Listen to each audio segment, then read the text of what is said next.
երբ որ մենք քննարկում ենք արդյունաբերության անկման այդ հիմնախնդիրները եւ արտահանման խնդիրներն ենք մենք քննարկում, մենք այստեղ բախվում ենք այդ մի կեղծ թեզի հետ, որը պատմում է հայկական հանրության մեջ։ Դա Եվրոպական միություն եւ Եվրասիական տնտեսական միության միջև ստեղծված, արհեստական ստեղծված հանրային բախումն է։ Հավատացեք, որ ես անդադ ուսումնասիրում եմ սոցցանցերը եւ հանդիպում եմ մարդկանց բազմաթիվ, որոնք ոչինչով չեն զբաղվում, կարելի ասել նրանց առօրյան ոչինչով չզբաղվելն է,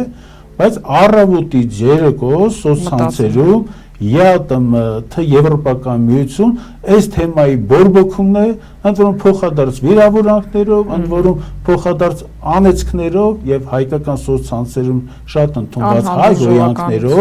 հայհոյանքներով եւ ապշում ես եւ տեսնում ես, բացում ես, տեսնում ես, որ այդ սոցցանցի այդ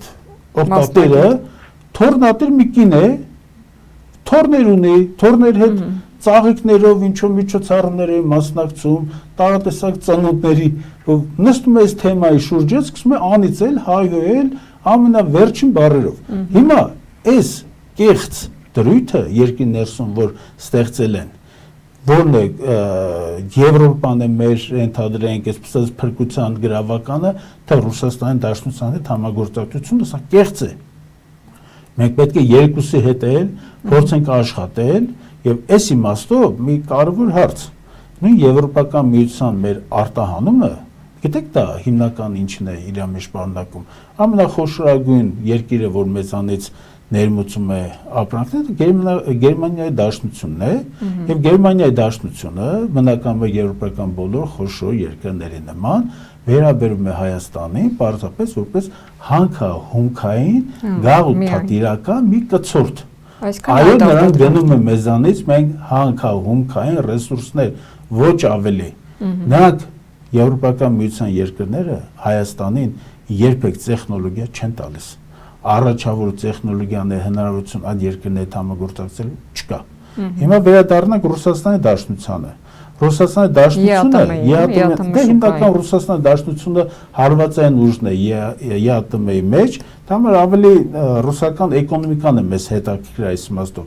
Ռուսական կողմը այդ ԵԱՏՄ-ի շրջանակներ մեզ տվել է մի հետաքրքիր հնարավորություն, որը որ մեր պետական այրերը այդ աղաղակների փոխարեն դրա մասին պետք է մտածեն։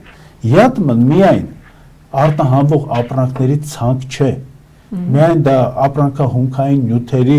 շարժ չէ այդ հիմնական բեռնատարները ԵԱՏՄ-ի շրջանակներում, մեզ տրվել է մի հիանալի հնարավորություն, դա պետական աճուրներին, տենդերներին մասնակցելու հնարավորությունը, այսինքն հայաստանյան տնտեսվարողը, ինչու՞ չէ, նաև պետական մարմինը կարող է մասնակցել Ռուսաստանի Դաշնության տարածքում ահռելի, անպատկերացնելի մեծ չափերով այդ պետական աճուրներին եւ տենդերներին։ Դա ինչ կտար, դա հնարավորություն կտար մեզ։ Իհարկե մենք չենք տանելու այնտեղ, ինչպես ասած, առանձին падգամավորներ կան, ԿՊ-ական, որ վարտիքի հետ կապված հարցեր լուծում։ Մենք վարտիկ չենք տանելու այդ երկրներ,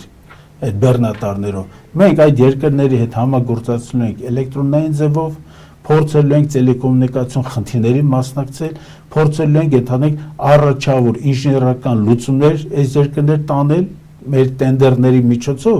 մեր բարձր որակավորված աշխատուժը հնարավորություն ստամ իրականացնել արտահանում։ Դա ինչ է երկրին բերելու։ Առաջինը դա բերել մեր ինժեներական մակարդակի բավականին բարձրացմանը, նրանց որակի բարձրացմանը եւ ինտելեկտային իմաստով նրանց այդ պաշարի միանգամից թռչկացել զարգացմանը, երկրորդ դա հնարավորություն է տալիս երկիր բերելու մեր արտարժույթ